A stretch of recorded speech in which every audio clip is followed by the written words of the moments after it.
અને મહેસાણાના શોભાસણ રોડ વિસ્તારમાં વસતા 4000 થી વધારે પરિવારો છેલ્લા લાંબા સમયથી રસ્તાના પ્રશ્નના લીધે હાલાકી ભોગવી રહ્યા છે। આ વિસ્તારમાં રોડનું કામ છેલ્લા 3 મહિનાથી અટકી પડ્યું છે। કોન્ટ્રાક્ટરે માત્ર કપચી પાથરી કામ પડતું મૂકી દીધું છે। આ માર્ગ પર અન્ય 4 ગામોને જોડતો હોવાથી વાહન ચાલકો માટે અત્યંત જોખમી બન્યો છે। મોટા ખાડાઓ અને કપચીના ઢગલાઓના કારણે કોઈ મોટા અકસ્માતની ભીતિ સતત વર્તાઈ રહી છે। કોંગ્રેસના નેતાઓ ભૌતિક ભટ્ટ અને સાજિદ ખાન પઠાણે આ મુદ્દે જિલ્લા કલેક્ટરને રજૂઆત કરી। જો આગામી 5 દિવસમાં આ રોડનું કામ શરૂ નહીં કરવામાં આવે તો કોર્પોરેશન કચેરીની તાળાબંધી કરવાની ચીમકી આપવામાં આવી છે।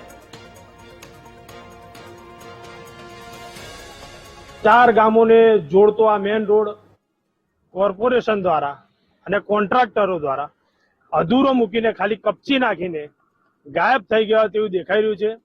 અને કોર્પોરેશનના અધિકારીઓ અને બિલ્ડરોની સાંઠગાંઠથી અંદરોના રોડને સારા અને સારી ગુણવત્તાના બનાવી જે મેઇન રોડ છે, જે 4 ગામોને જોડતો રોડ છે અને 4000 પરિવારો રોજ આવક જાવક કરતો જે મેઇન રોડ છે તેને અધૂરું મૂકીને પ્રજા સાથે અન્યાય થઈ રહ્યો હોય તેવું દેખાઈ રહ્યું છે। 1.5-2 વર્ષથી આ રોડ એવું ને એવું જ છે, ખાલી ઉપર કપચી નાખીને કામ બંધ કરી દીધું છે। બરાબર, આજુબાજુના રોડ બનાવ્યા છે જેવા કે કઈ કામના જ નથી, ત્યાં અવર જવર જ નથી। જે મેન અવર જવર છે રસ્તો એના ઉપર જ કશું કામ થતું નથી।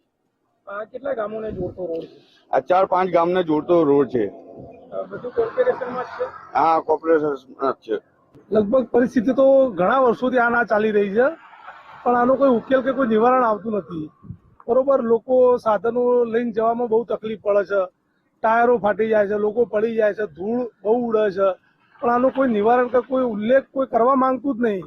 બરોબર, મારું તો એક જ કહેવું છે કે જલ્દીથી જલ્દી આ રોડનું કામ ચાલુ થાય અને પબ્લિકની જે પરેશાની છે એ દૂર થવી જોઈએ।